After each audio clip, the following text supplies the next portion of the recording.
Hi, thank you for joining us on Issues and Answers. I'm Melissa Summers. Now, grab a pen and paper because if you have issues, God has the answers, and we're working through the issues and answers with a committee of Christian counselors, and they're very inspiring. So my email address, feel free, is melissa.summers@3abn.org, okay? Now, today's issues, we're discussing the realities of divorce. And our guest is Nancy Van Pelt. She's best-selling author, has written 28 books on family relationships, which have been translated in about 30 languages. She's a certified family life educator, has conducted thousands of seminars around the world. And Nancy, that is a mouthful. Girl, you have been busy. I have been busy. We'll jump right into it. Divorce. What now? A lot of hurt, a lot of tears, a lot of regrets. It is not a fun or an easy thing to go through, and yet it is a reality even in the Christian community today. In fact, sometimes I think Satan works harder on Christians because every time there is a marriage breakdown, he in some small way is winning and feels that he has won up on Christ. And that is sad. Now, I recognize that there are some marriages that cannot be salvaged, but I think we need to spend more time educating people toward happy marriages than we need to spend time on divorce. But divorce is a very much a reality in today's world. Okay, now the big question, how do you deal with this reality? And, you know, I can definitely go with my personal experience. You know, I mean, it hasn't gone to divorce yet, but I mean, it's emotionally severing. It's worse than a death. And actually, there was a lady from, what country? She came during what we call a general conference somewhere in the Philippines, and we cried and cried together because she was alone, had lost her husband to death, and I, of course, had lost my husband. He asked for a divorce, and she was sympathizing with me and consoling me. It is true that it's worse than death. Yes, you see, in death, we remember the person in a positive manner, but in divorce, we remember all of the unpleasant, all of the hurtful things. And so we have these two different perspectives. Now, it takes about the same amount of time to recoup whether it's death or divorce. But divorce is so much more unpleasant because of the painful memories that one remembers.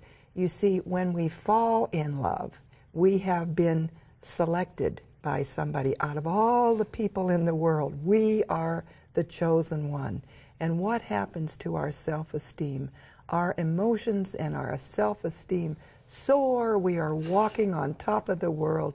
We have made it. But to the same degree, when divorce happens, we have now been deselected. Somebody is casting us aside. And to the same degree, our divorce now, our self-esteem now suffers. Okay, let's run through the gamut of emotions that one can expect, because, you know, Nancy, I was totally clueless to what I would feel, and even now, honestly, a lot of times I can't identify. Like Sunday, I was just crying and crying and couldn't stop. And I was like, Lord, I was feeling better. What is going on with me? Why can't I stop crying? That's because we move through stages of acceptance, and it would be nice if we would start here and could just move onward and upward straight into full recovery, but that isn't the way it works at all. The initial stage is denial. I simply cannot accept what is happening. This can't be happening. It isn't true. What are some signs of denial? Now, again, I hope you don't mind me using myself an example, because I don't mind. But, you know, I said, okay, you know, he's asked for a divorce, and I'm facing it. But so I didn't see myself in denial. But anytime someone says you're single or you're by yourself, I would get this disappointment, this anger, all these emotions. It's like, I'm not single. Right. And to a degree, you are not, because the divorce process is not complete. You are yet in limbo, and that is one of the tragedies of all this. You do not know yet who you really are, because it has not gone to completion. You still are a married woman, yet you have no partner to share that with. And so you are in transition yet. But one of these symptoms or signs of denial is to say, no, this isn't happening. Another is to say, he will come back. I know if I just change, if I just do this, if I just do that, he will come back. And there is not an acceptance of the fact that the partner is gone and may not come back. Now, there is always a chance for reconciliation. And for this reason, I always admonish people not to move too rapidly. Do not head immediately for the divorce court. Allow God to work in your lives. This is a time when people need to really do some soul searching, and the wise person will. I am not blaming you or anybody for the divorce, but it is a good time to look at your life, to look at your character, to look deep inside of yourself. This is the time to get some counseling and take a deep look inside. Is there anything in my life that has contributed to the breakdown of this relationship?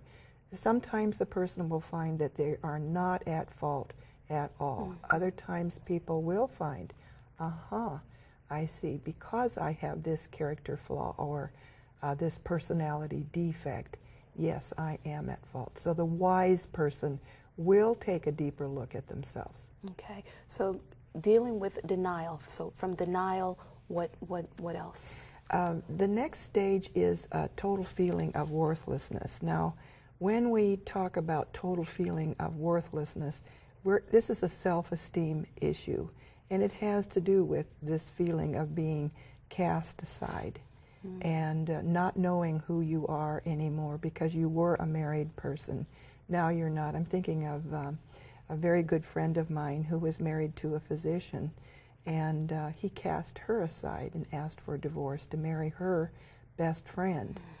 And not only, you see, if you're a physician's wife, you are losing a lifestyle. Up until now, you have been Mrs. Dr. So-and-so.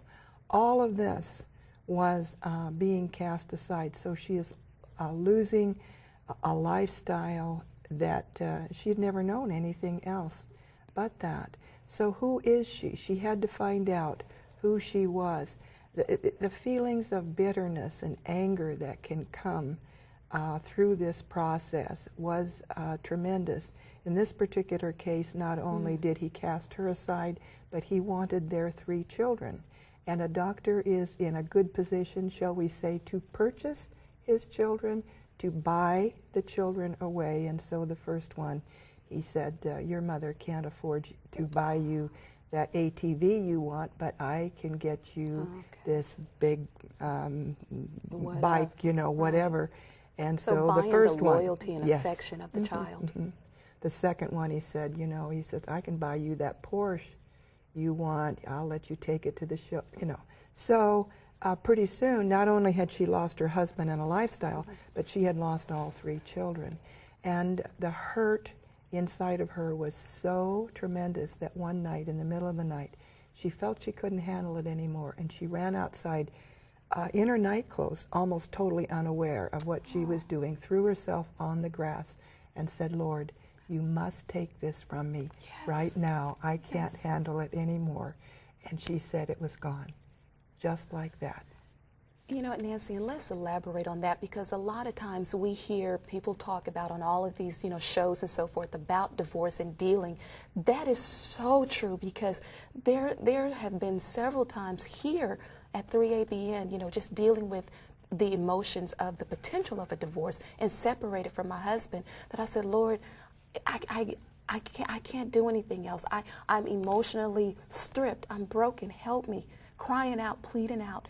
And do you know, in fact, that particular day, it was a Sunday, the Lord sent our pastor, Pastor John Lowe McCain, and his wife Angie. They did not know anything of where I was in my destitute emotionally, but they came with this big pot, and Angie's just so bubbly. She's like, hey girl, with her, you know, island accent. And the Lord sent them to me, and they comforted me, and they talked with me. But I was at that point, at my lowest ebb, that I was literally on the floor in my apartment pleading to the Lord, and He answered. So please elaborate that the Lord will heal and He will be there. You know, when a person is at this emotional turmoil, and emotional turmoil is the third stage that we're talking about following the tragedy of divorce, this is when your emotions are so out of control and the feelings of anger and so forth well up. And it might be at this stage that a person really recognizes that they need counseling.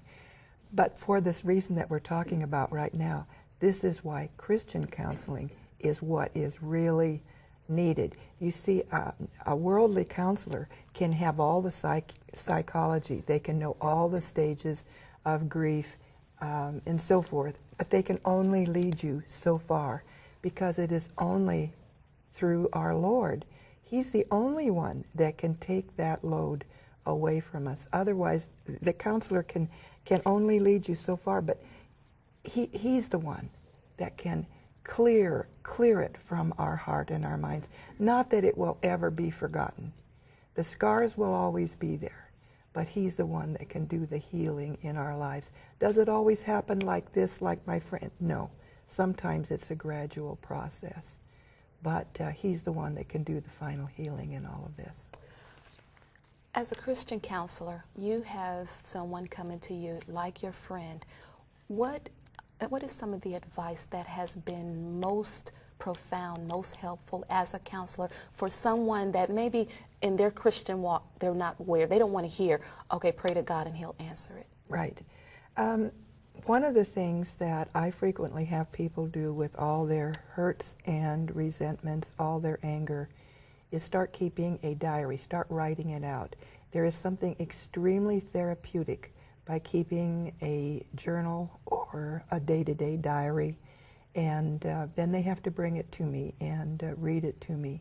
Now, when there seems to be an accumulation of these hurts and they do not seem to be able to get over the hump, to be able to allow it, to release it to the Lord, it just seems to continue to build up. What I have them do is continue to write out this, all their hurt, all the pain, all the anger. So identifying with... Write out every lousy, rotten, mean, horrible thing that man ever did to you, every way he ever hurt. And some women say, I go out and I buy a brand new notebook and I'll fill it all pages. And they bring it back to me and they triumphantly lay it in front of me. They've taken their time, and now they want to read it to me. And I say, no. Now we're going to take this notebook and burn it. Because going back over it is rehashing it. And whenever, this is actually sort of a fearful thing to do, because whenever we write things down, what it does is reinforce it in our brains. And I do not want this negative reinforced in their brain. But what it does, it's a final release. And then as they watch it go up in flames, as they see it turn to ashes, they recognize that this is a final release, and they can release it to the Lord. And they are now clean and an empty vessel for the Lord to begin to fill up as they let all of the anger go. And you have actually witnessed this working? Yeah, I have actually witnessed this working in a woman who was so angry with her husband, she said, I want to kill him. Wow. And I asked him, I said, do you believe that she would do this? He said, I would never turn my back on her. She was so angry, and I actually saw this happen in her life. What else? We write the journal, we let it go up in flames. There is a certain type of counseling that I would like to recommend to people, and it's called cognitive behavioral therapy.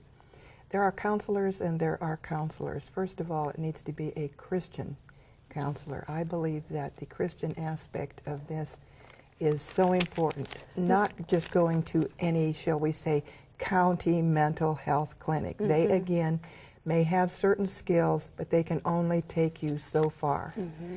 But there's a certain type of therapy now that they are finding as better results in many different areas of life than any other type of counseling. And it's getting a lot of media attention, and it's getting a lot of studies done on it. Now it's called cognitive? Cognitive behavioral therapy, or CBT for short. Now, what is that? Okay, cognitive simply means our thoughts, how we are thinking this moment on any given subject. But the truth of the matter is our feelings follow our thoughts. Our feelings follow the bent of our will. So if we can set our will in the right direction, our feelings and our thoughts will follow. They're just now coming out with this? Yeah, it's been around just a few years. And I say that because biblically, that's the whole Christian stance.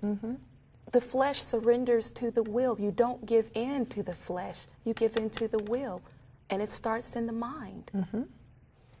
So people that are suffering from the after effects of divorce are thinking very, very negatively about themselves, about life. Much of their anger is turned toward themselves. Much of their anger may be turned toward God. They don't even recognize that they are angry toward God.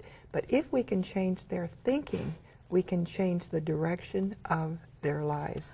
And so for this reason, I really recommend this CBT that is making a big impact and changing the direction of people's lives. You know, this is just amazing because, you know, just in reading the Bible, studying the Bible, and there's a book by Ellen G. White called Mind, Character, and Personality, and it explains that your thoughts become your actions become your habits become your character, who you are. So if you're thinking angry, resentful, that's who you become, angry and resentful. And Scripture says, as a man thinketh, so is he. So if you are thinking all of these negative thoughts, whether they're about somebody else or whether they're about yourself, you are not in a positive direction where you can make any changes in your own life. You are not accepting this new status in life. For example, what happens to your self-esteem? You've just been cast aside. Somebody has just asked you for a divorce. You begin to think, oh, he doesn't want me anymore. I'm nothing. I'm worthless. I'm never going to get married again. Nobody is ever going to want me. This is all negative thought. And in my book, Smart Love, I take some studies that have been done on women who think this way and women who change their way of thinking and track that and see that one group is going to end up married and the other group is not going to end up married simply because of their thinking patterns. That's true, because I had a lot of friends that said, oh, I'll never find the right man, I'll never get married, da-da-da-da. And I never thought that. You know, I knew I was outgoing, you know, I just never thought that. You know, I know the Lord had someone for me. So this is what you're telling people. It's like when you're going through divorce, the realities are it is a divorce. So to move forward, what are some signs to show me that I am on the road to healing? I mean, I'm crying Sunday, and I thought I was healing. I was feeling better. And what I want you to know is that is perfectly normal. Because we I don't like it. We don't like it. But it is a sign that you are probably making progress. Because from time to time, you're going to need to release these pent-up emotions. But we never just move straight upward. It's 2 steps forward, 1 step back. But the adjustment phase comes next, where you will start feeling better, not for a period of time. Every moment of the day is no longer going to be occupied just thinking about the tragedy in your life.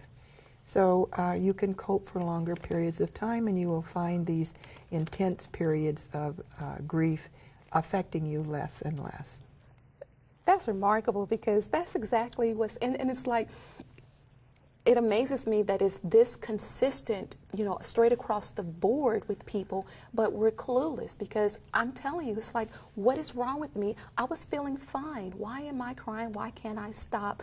You know, or I had a dream like last week that my husband and I were at a store. He was getting gas and I was piddling around in the store and he left me. It was a bad part of town. I tried calling him and the cell phone was off. And I kept saying, you abandoned me, you abandoned me, you abandoned me. So I'm up at 3 o'clock side of my bed praying and crying. Now, another thing that people do during this intense phase of grief is they tell the story over and over and over and over and over again to all their friends. You relive the whole thing. But this also is therapeutic. Now, the thing is, you need enough friends because you can actually drive your friends away. Girl, I got 3 AB in the whole world. But, you know, it's an intense period where you just talk about it and talk about it. You have this need to relive it. But this, again, is part of getting it out, getting rid of it, dealing with the reality. You're no longer in denial. The true effects are there in front of you. So you are getting ready to let go, and letting go is the final stage. Wow, letting go. Let me back up for a second to the adjustment stage. Now, if someone was taking notes, how would we chronologically break down the adjustment stage? It's stage 3. It's stage 3 with letting go be the final, and as you finally let go, your self-esteem has now been reestablished. You have taken the time, you've done the counseling, you've taken the time to reassess who you are. You have accepted yourself now as a single person. So the role of a counselor is the same role as a friend or your friends that you... Yes. Okay, because I have a dear friend, Darlene Hall, has called me almost every single day for 5 months. And it has really been so, I mean, we would pray, we would fast together, and I'm like, Lord, you know, and I really see and understand the mending. So, you know, for our viewers who are dealing with divorce, this is just so powerful for them. So when we talk about how long, and I know we can't say, I know. A minimum of 2 years. 2 years? A minimum of 2 years, and it is not unusual for people to go 4 or even longer in this time frame.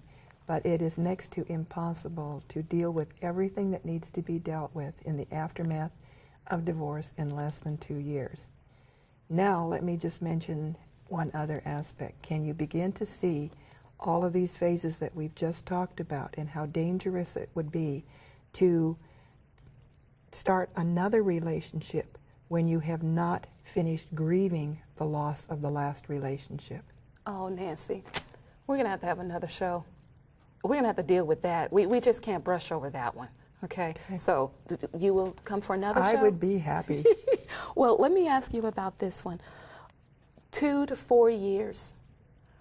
And is that because there's still emotions that we're not identifying with, that we haven't experienced? Why so long? It just takes that long when you've been a married person. Of course, the longer you've been married, the longer the grieving time may be. Now, what happens is men particularly try to brush over this grieving time. In our society, men have not been trained, nor have they been encouraged to deal openly with their emotions. So frequently, they will try to shut the door on their emotions and go immediately into a new relationship. They shut the door rather than dealing with the emotions. Now, some women feel real lucky to get a man who's just 6 months single out of a death or a divorce. And end up living through. But what she has to do then is nurse this man through the grieving process. He too has to go through the grieving process. He doesn't recognize it. But he is not going to be a free person. And you know, really, as Christians, we should present ourselves on the market as healed individuals rather than giving a false impression that we are all healed when we are not. Mm-hmm. We want to present ourselves on the dating market as a Christian, free, able to love. And many people are not this way. And again, they close the door on the past, and because the new relationship is so exciting that they want to forget the past. It's much more fun to build a new relationship than it is to to deal with the past. So they just go right back into dating to try to forget. It's like burying something that's alive. Right. Oh. It really is. So is it typical that men have a harder, time identifying with their grieving process? Yes.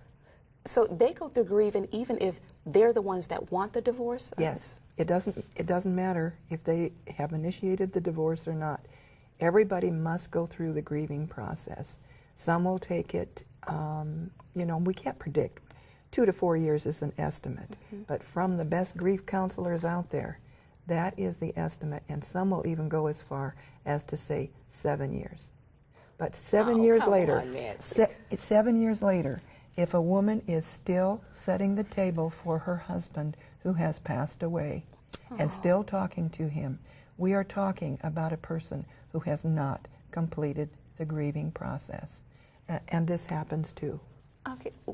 Another question for the husband that's grieving who doesn't identify with it because maybe it was his choice, he thought he wanted out of it. How can you tell him that, sir, you're grieving? If a man did come to me, I would walk him through the various stages of grief so that he could identify what stage he was in. And the good thing is that many men are becoming more cognizant today of their feelings and their emotions and more willing to seek help when help is needed. So, in other words, identifying with the realities of divorce. Yes.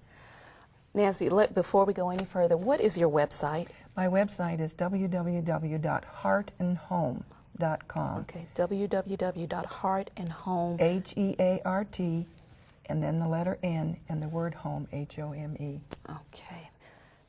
Thank you so much for coming in. You promise to come back? I'd love to. We've got to talk about happiness and divorce. All right. After divorce. After divorce. There is life after divorce. Amen.